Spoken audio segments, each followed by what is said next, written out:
Hello, welcome. This is S&T College of Engineering and Research Center Yeola lecture series for first year engineering. I, Chaudhary Vivek Sitaram from first year engineering department. Today's topic is about semiconductor laser. Now, the principal working of a laser. In lasers, photons are interacted in three ways with the atoms: absorption of radiation, spontaneous emission, and stimulated emission.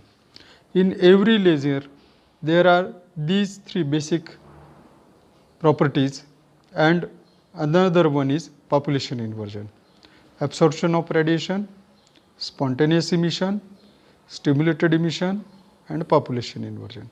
Now, absorption of radiation.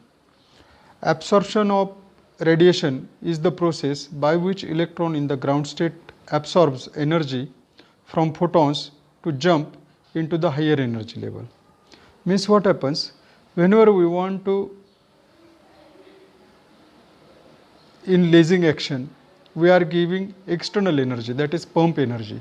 It is in the form of three. It may be in heat energy, in the form of heat energy, it may be in the form of electrical energy, and it may be in the form of radiation, that is optical pumping.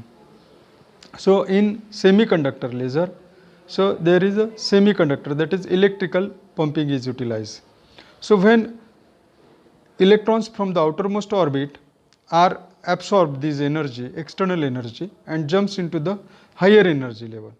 When electrons absorb these photons and goes into the higher energy level during the absorption, and after absorption they will remain in that state up to their lifetime. That is called as lifetime of an electron into that state, and after their lifetime they will again regain their original position by giving out extra energy absorbed, that is energy difference of the higher energy level and the lower energy level in the form of photons.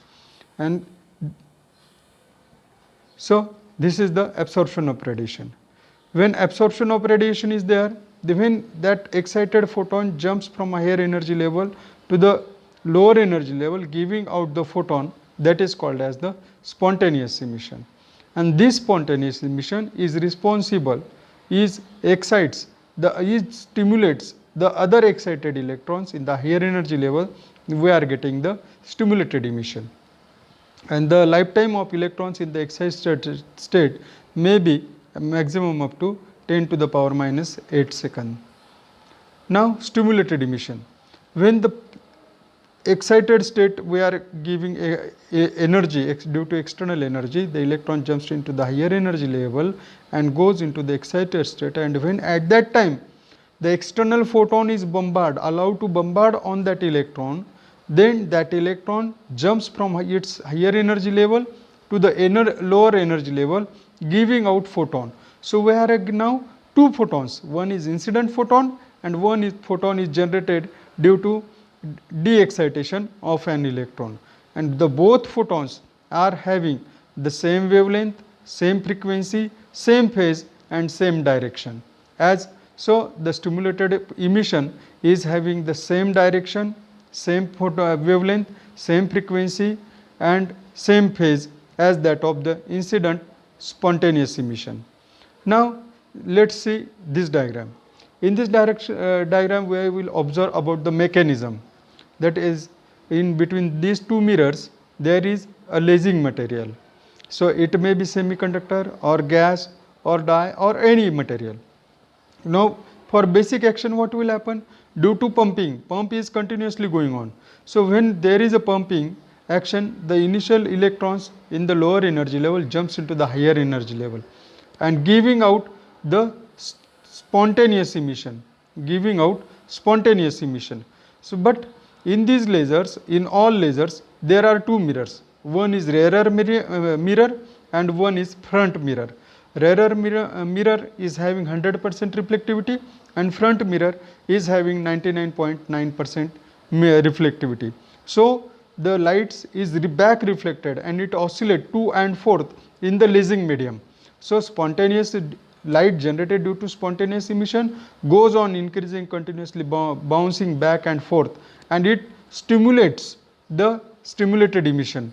And when that stimulated emission is there, what will happen? So this process is going on increasingly, it is multiplied. So stimulation process going on due to pumping is on, and as it spontaneous also stimulates, and stimulated also light also stimulates. So that's why we are getting multiplication of light is there. So light will be amplified and stimulated emission will get, and when the lasing light acquires sufficient intensity, then and then it only comes out from the front mirror, that is having 99.99% reflectivity. And in all these, the spontaneous rays or stimulated rays which are having the direction not perpendicular to the mirrors will be lost out, and only these rays will be amplified which are having perpendicular direction to the both the mirrors, and that is amplified and gets output. And in last diagram you can observe over there, all the rays are having the same phase, same wavelength, same frequency, and we are getting the lasing light at the output. Now we will see this from the semiconductor laser point of view. In semiconductor has the conductivity between conductor and insulator. When we vary the doping concentration, amount of impurity, then greatly the charge carriers will vary according to the doping concentration. When doped semiconductor contains the third group element, then it will generate just like a p-type element.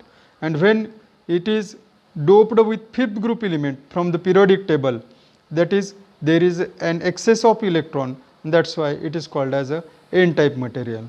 Now working of principle and working of semiconductor laser. When p-n junction diode is forward biased, the electrons from n region and holes from the p region cross the junction and recombine with each other. It is in forward bias. During the recombination process, the light radiation is released from the certain specified direct band gap semiconductors. Now what is direct band gap? The materials which are having the conduction band minima and valence band maxima both are having the same propagation constant k, then at that time we have called it this type of material as a direct band gap material. All the electro-optical sources are generally made from the direct band gap material. In this there is no requirement of any external assistance for the transition, but for indirect band gap material there is a need of external assistance, just like a phonon and other particle, non-radiative particles. So these indirect band gap materials can be utilized for a detector purpose. Now, so during the recombination process, the light radiation is released from the certain specified direct band gap semiconductors like gallium arsenide. This light radiation is known as recombination radiation. The photons emitted during recombination stimulates other electrons and holes to recombine. As a result, stimulated emission takes place. Now here you can observe the heterojunction p-n junction diode, p-n junction laser. Now in homojunction, as you already know, what do you mean by homojunction? The base material and the other material grown on it has the same interatomic distance. That type of materials is generally termed as the homojunction p-n junction diode or homojunction materials. In heterojunction materials, the base material and the grown material, the interatomic distance is vary. So there is a interstitial or interlattice, some defects might be there. So this can be adjusted up to certain extent. Now in heterojunction p-n junction laser diode, the platelet consists of two parts having an electron conductivity, that is of n-type material, and hole conductivity, that is of p-type material. The photon emission is stimulated in very thin layer of p-n junction in order of few microns. As junction is very thin, so as the current density is very high, and that's why this is the peculiar characteristics of p-n junction laser diode. The end faces of the junction diode are well polished so that they will act as a mirror for this laser. Now, as we know, in PN junction diode, when it is heavily doped, it adjusts its barrier potentials. Its valence band and conduction band are adjusted so that the Fermi energy level can be remain at the one level. Now, when we bias it in a forward bias, then what happens? Already the electrons in conduction band are very largely present and holes in the valence band are largely present, and when they recombine across the junction, we will get the light output. After gaining enough strength, it gives out laser beam of the wavelength 8400 angstrom unit. The wavelength of light is given by, as we know from the eigenfunction, E is equal to h nu, and nu is the frequency, nu is equal to c upon lambda, therefore lambda is equal to hc upon Eg. If we know the band gap, then we will easily come to know which wavelength will come out, or if we want some wavelength particular, then we can trim or adjust the band gap of that material as per our requirement. Now, the characteristics of semiconductor laser. It is a solid state laser, solid state semiconductor laser. Active medium is a PN junction diode made from a single crystal of gallium arsenide, is used as an active medium. Now, pumping method is the direct conversion method is used for pumping action, and the power output is maximum up to 1 milliwatt to few milliwatt. The nature of the output is continuous or pulsed depending on the circuitry, and the output wavelength is wide from 8300 angstrom unit to 8500 angstrom unit. Now, advantages. As it is very small in dimensions, the arrangement is simple and compact. It exhibits high efficiency. The laser output can be easily increased by controlling the junction current. It operated with lesser power than Ruby and CO2. It requires very little auxiliary equipment. It can have continuous wave output or pulsed output depending on the circuitry. There are some disadvantages. It is difficult to control the mode pattern.